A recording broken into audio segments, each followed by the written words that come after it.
నమస్తే పావని గారు. నమస్తే అండి. పావని గారు చాలా మంది డైటీషియన్ అని ఈ మధ్య కాలం చాలా ఎక్కువగా ఉంటుంది. యెస్. ఒక డైటీషియన్ అవ్వాలంటే అసల ఎలాంటి ఎడ్యుకేషన్ అంటే కోర్సులు ఏమైనా చేయాల్సి ఉంటుందా? అసలు యెస్. ఎవరు ఏం చేస్తే బెటర్? ఈ మధ్య కాలం నమ్మడానికి లేదు. ప్రతి ఒక్కరు మేము డైటీషియన్ అంటున్నారు. కొంతమంది జాయిన్ అవుతున్నారు. వాళ్ళు కొంతమంది సక్సెస్ అవుతున్నారు. కొంతమంది ఏంటంటే ఆ డైట్ చేయడం వల్ల వాళ్ళకి ప్రాణాల మీదకి తెచ్చుకున్న పరిస్థితులు కూడా ఎదురైనాయి చాలా చాలా అండి. పరిస్థితుల్లో. యెస్. వాళ్ళు ఒరిజినలా కాదనేది తెలియట్లేదు ఎవరికీ. ఎవరు హ్మ్. అడిగి వెళ్ళలేరు. ఒక డైటీషియన్ అంటే ఓకే. కొంతమంది సక్సెస్ అవుతారు కాబట్టి హ్మ్. వాళ్ళకి బానే వర్కౌట్ అయింది. కొంతమంది అయితే ప్రాణాల మీద తెచ్చుకునే పరిస్థితి. అసలు డైటీషియన్ అవ్వాలంటే ఏం చేయాలంటారు? డైటీషియన్ అవ్వాలంటే 10థ్ తర్వాత మనం ఇంటర్‌లో బైపీసీ తీసుకోవాలి. ఓకే. బైపీసీ తీసుకున్న తర్వాత BSc nutrition, food and nutrition and public health అని కోర్స్ ఉంటుంది. సో, బీఎస్సీ చేసిన తర్వాత మళ్ళీ ఎంఎస్సీ చేయాలి. బీఎస్సీ చేసిన తర్వాత 3 మంత్స్ ఇంటర్న్‌షిప్ ఉంటుంది. ఇంటర్న్‌షిప్ అంటే హాస్పిటల్స్‌లో డైటీషియన్స్ అండర్‌లో వర్క్ చేయాలన్నమాట. ఓకే. అంటే లైక్ క్యాన్సర్ డిపార్ట్‌మెంట్ కానీ, లైక్ అడ్మిట్ అయిన క్లయింట్స్ అందరికి డైట్ ఎలా ఇస్తున్నారు, ఇలా ఇంటర్న్‌షిప్ చేసి ఓకే. సర్టిఫికేట్ సబ్మిట్ చేస్తేనే బీఎస్సీ న్యూట్రిషన్ కంప్లీట్ అవుతుంది. హ్మ్. తర్వాత ఎంఎస్సీ ఫుడ్ అండ్ న్యూట్రిషన్‌లో ఏంటంటే 6 మంత్స్ ఇంటర్న్‌షిప్ ఉంటుంది. 2 ఇయర్స్ చదివిన తర్వాత మళ్ళీ 6 మంత్స్ ఇంటర్న్‌షిప్ సర్టిఫికేట్ సబ్మిట్ చేయాలి. ఓకే. ఇలా హాస్పిటల్స్‌లో ప్రతి క్లయింట్‌ని క్రాస్ చెక్ చేసిన తర్వాత మనకు డైటీషియన్స్, క్లినికల్ డైటీషియన్స్ అండర్‌లో కొంచెం ట్రైనింగ్ తీసుకున్న తర్వాతనే మనకి ఈ కోర్స్ కంప్లీట్ అవుతుందన్నమాట. ఇంకోటేంటంటే కొన్ని థింగ్స్ ఉంటాయండి. ఏంటంటే ఇప్పుడు వార్ఫరిన్ డైట్ అని ఉంటుంది. హాస్పిటల్స్‌లోనే ఇస్తారు. ఎందుకంటే వాళ్ళకి ఎసిట్రోమ్ టాబ్లెట్ పెడతారు. ఎసిట్రోమ్ టాబ్లెట్ పెట్టినప్పుడు వైటమిన్ కే రిచ్ ఫుడ్స్‌ని అవాయిడ్ చేయాలన్నమాట. ఓకే. అంటే బ్లడ్ క్లాట్ అవ్వకుండా టాబ్లెట్ పెడతారు. వైటమిన్ కే వచ్చేసి బ్లడ్ క్లాట్ అయ్యేలా చేస్తుంది. సో, ఇలాంటి వార్ఫరిన్ డైట్స్ అని చెప్పేసి ఎన్ నంబర్ ఆఫ్ డైట్స్ ఉంటాయి క్లినికల్ బేస్డ్‌లో. క్యాన్సర్ డిపార్ట్మెంట్‌లో డిఫరెంట్ డైట్ ఉంటుంది. కొంతమందికి పోస్ట్ సర్జరీ కొన్ని డైట్స్ ఉంటాయి. డయాబెటిక్ డైట్ కానీ, పీసీఓడీ, పీసీఓఎస్ కానీ ఎన్ నంబర్ ఆఫ్ థింగ్స్ అనేది డిఫరెంట్ డిసీజెస్‌ని బట్టి ఉంటుంది. లివర్ పాడైతే ఎలాంటి డైట్ ఇవ్వాలి, కిడ్నీస్ పాడైతే ఎలాంటి డైట్ ఇవ్వాలి, ఏం ఫుడ్స్ అవాయిడ్ చేయాలి, ఇదంతా మనం హాస్పిటల్స్‌లో డాక్టర్స్ ట్రీట్మెంట్‌ని బట్టి మనం ఇదంతా కోర్స్ చేసిన తర్వాతనే ఒక పర్సన్‌కి డైటీషియన్ అనే బిరుదొస్తుందండి. హ్మ్. ఇప్పుడు నేను కూడా చూస్తున్నాము. మేము ఇంత చదివి వేస్ట్. వాళ్ళేంటంటే ఇంజినీరింగ్‌లో డిగ్రీలు చేసి హ్మ్. 1 ఇయర్ కోర్స్ చేసి మేము డైటీషియన్, న్యూట్రిషనిస్ట్ అని చెప్పేసుకుంటూ చెప్తున్నారు. ఉంటున్నారు. అలా అది కంప్లీట్‌గా రాంగ్ అండి. People are believing them only. ఆ! వాళ్ళని నమ్ముతున్నారు. కానీ ఎవరైనా సరే వాళ్ళని నమ్ముతున్నారు అంటే ఏదో డైట్ ఇచ్చేసారు. 3 నెలల్లో 10 కేజీలు తగ్గాము, 15 కేజీలు తగ్గాము అని అనుకుంటే కాదండి. 3 నెలల్లో తగ్గుతున్నాము అనంటే ఎలాంటి ఫుడ్ తీసుకొని తగ్గుతున్నాము? తిండి మానేసి తగ్గుతున్నామా? 2 టీ స్పూన్స్ రైస్ తీసుకొని తగ్గుతున్నామా? అనేది కూడా క్రాస్ చెక్ చేసుకోవాలి. అవును. సో, ఎందుకంటే రీసెంట్‌గా నేను ఒక డైట్ విన్నాను. 2 టీ స్పూన్స్ రైస్ మధ్యాహ్నము అండ్ 3 టీ స్పూన్స్ రైస్ సాయంత్రము. అబ్బా! ఒక్క సగం చపాతీ, 4, 5 బాదంలు, కాజులు అవివి తినడం. ఇదే అంట డైట్. కంప్లీట్‌గా కౌంట్ చేస్తే క్యాలరీస్ 900, 1000 క్యాలరీస్ కంటే తక్కువుంది. ఇలాంటి ఫుడ్ తీసుకుంటే మెల్లిమెల్లిగా హెయిర్ లాస్ అవ్వడము, వీక్ అయిపోవడము, బ్లడ్ తగ్గిపోవడము, అవును. బాడీ అంతా మజిల్ లాస్ అయిపోవడము, వాటర్ లాస్ అయిపోవడం జరుగుతూ ఉంటుంది. ఇవన్నీ హెల్తీయా? మనం డైట్ ఫాలో అవ్వాలనుకుందే హెల్తీగా ఉండడానికి. హెల్త్ అవును. ఇంపాక్ట్ చేసుకోవడానికి కాదు కదా! సో, ప్రతి ఒక్కరూ ఆలోచించాల్సిందేంటంటే, మనం ఎవరిని అప్రోచ్ అవుతున్నామో, ఎలాంటి వాళ్ళని అప్రోచ్ అవుతున్నామో, మన హెల్త్ ఇంప్రూవ్ అవుతుందా లేదా అనేది కూడా క్రాస్ చెక్ చేసుకోవాలి. సో, ఎడ్యుకేషన్ ఎందుకంటే ఏ ప్రోగ్రామ్‌లో జాయిన్ అవుతున్నా నథింగ్ అమౌంట్ లేకుండా ఎవరు సర్విస్ ఇవ్వరండి. అవును. సో, అమౌంట్ మనం పే చేస్తున్నామంటే you can directly ask them. మీరేం చదువుకున్నారు? ఏం ఎడ్యుకేషన్ చేశారని పీపుల్ స్టార్ట్ చేయాలి.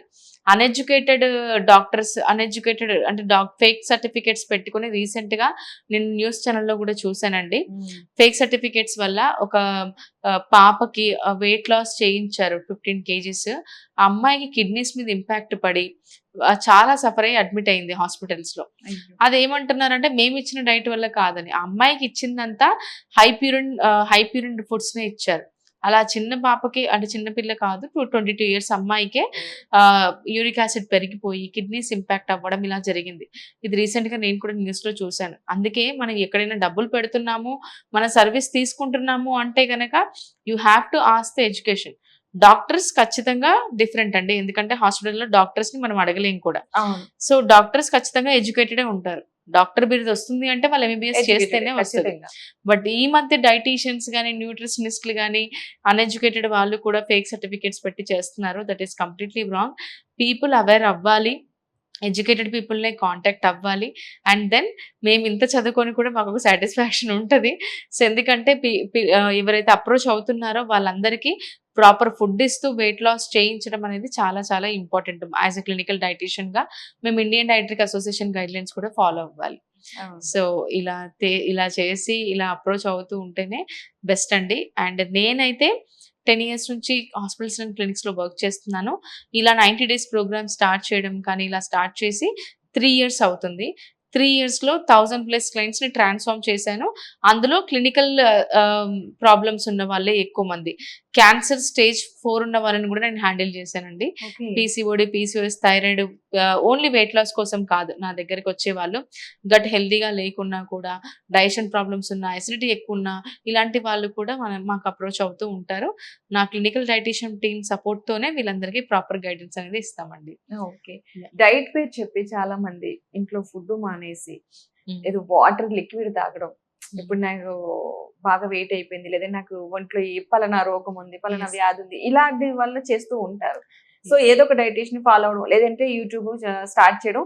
డైట్ ఫాలో అవ్వాలంటే ఈ డైట్ ఫుడ్ తింటే బెటర్. అది వాళ్ళకి పడుతుందో లేదో కూడా తెలియని పరిస్థితి. యెస్. కానీ చూసి చూడడం, వాడడం. యెస్ సో అండి. ఇలాంటి వల్ల ఎలాంటి ఇంపాక్ట్ పడే అవకాశం ఉందంటారు బాడీ మీద? ఖచ్చితంగా బాడీ మీద మజిల్ అనేది చాలా చాలా ఇంపాక్ట్ పడుతది.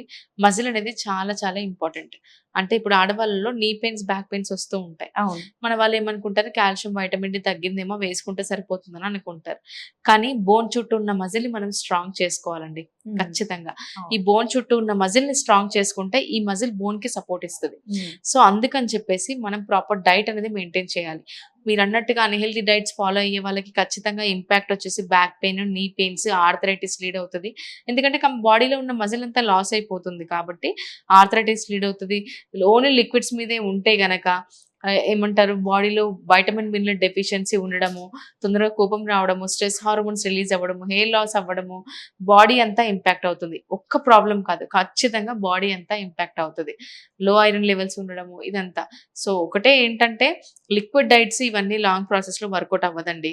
మనం ఏదో ఒక రోజు నార్మల్ లైఫ్ స్టైల్‌కి రావాల్సిందే, రైస్ కూడా తినాల్సిందే. ఓకే. సో, ఈ నార్మల్ లైఫ్ స్టైల్‌లోనే మనం చేంజెస్ చేసుకుంటూ, హ్యాపీగా బ్యాలెన్స్ మీల్ తీసుకుంటూ, వెయిట్ లాస్ ప్లాన్ చేసుకుంటేనే ఎప్పటికీ హెల్తీగా ఉంటాం.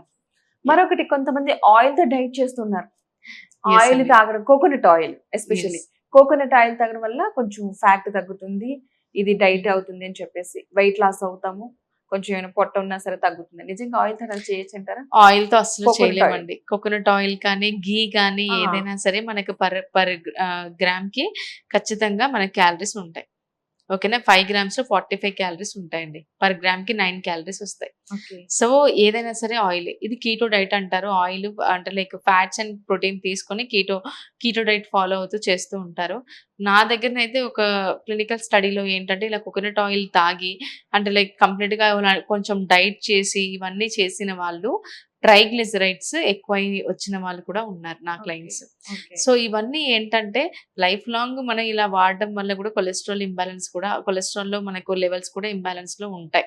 ఓకే. సో, ఎప్పటికైనా సరే ఈ షార్ట్ టర్మ్ గోల్స్ కానీ, ఈ లిక్విడ్ డైట్స్ కానీ, కోకోనట్ ఆయిల్ తాగితే మనకు ఫ్యాట్ కరిగిపోతుంది అనడం కానీ, ఇవన్నీ వర్కౌట్ అవ్వవు. మనం హెల్తీగా ఫుడ్ తీసుకుంటూ, వర్కౌట్స్ చేస్తూ, మన హెల్తీ ఈటింగ్ తీసుకుంటేనే అవును. హెల్తీగా ఉంటాము. అండ్ మజిల్ గెయిన్ అవుతుంది.